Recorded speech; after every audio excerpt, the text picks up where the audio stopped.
मिठी मावा के अपडेट कंदालू अहम ख़बरात खुराक की खोट ऐं मुख़्तलिफ़ बीमारियुनि बग़ैर वधीक 4 ॿार फौत थी विया आहिनि। बिल्कुल नाज़रीन, हलंदड़ साल फोती ॿारनि जो अंग वधी 180 थी वियो आहे। ये अहम ख़बर ताईं पहुचाई पिया। मिठी मां जिते खुराक की खोट ऐं मुख़्तलिफ़ बीमारियुनि बग़ैर वधीक 4 ॿार फोती विया आहिनि, जॾहिं त हलंदड़ साल फोती ॿारनि जो अंग वधी 180 थी वियो आहे।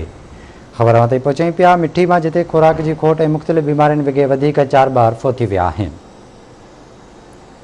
तफ़सील मालूम कंदासीं एजाज़ वजीर खां। जी एजाज़, कहिड़ा अपडेट्स आहिनि?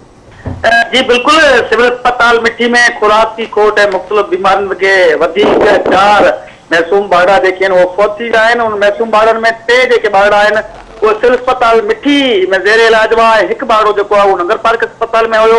इन करे वधीक 4 बाड़ा जेके आहिनि वो सिविल अस्पताल मिठी में ही सख्त गर्मियों है। एक पासे सख्त गर्मियों आहिनि, ॿिए पासे खुराक की खोट जेका आहे उहा अञा ताईं सफारकर ज़िले में बरक़रार आहे। इन करे ॻोल्हायूं औरतूं जेके उहो ख़ासि तौर ते रत जी कमी ऐं कमज़ोर हुजण जे करे वो ॿार जेके आहिनि कमज़ोर पैदा कनि थियूं। इन करे वधीक 4 बाड़ा जेके आहिनि फौत थी विया आहिनि। पर सिविल अस्पताल मिठी जी इंसाना जेका आहे उन सॼे मामले ते अञा ताईं कन लाटार करे वेठल आहे। कंहिं क़िस्म जूं सहूलियतूं जेके मैसूम ॿारनि जे नर्सरी वार्ड में हुजणु खपनि उहे न आहिनि। त इन करे सिविल अस्पताल मिठी में उन्हनि जी ॿारनि जी जेका प्रॉपर टेस्ट जेका आहे उहा बि नथी कई वञे। त इन करे खुराक जी खोट ऐं मुख़्तलिफ़ बीमारियुनि वग़ैरह वधीक 4 बाड़ा जेके आहिनि वो फौत थी विया आहिनि। जी ठीक है एजाज़ वजीर, वॾी महिरबानी अवां जी तफ़सील खां आगाह करण लाइ।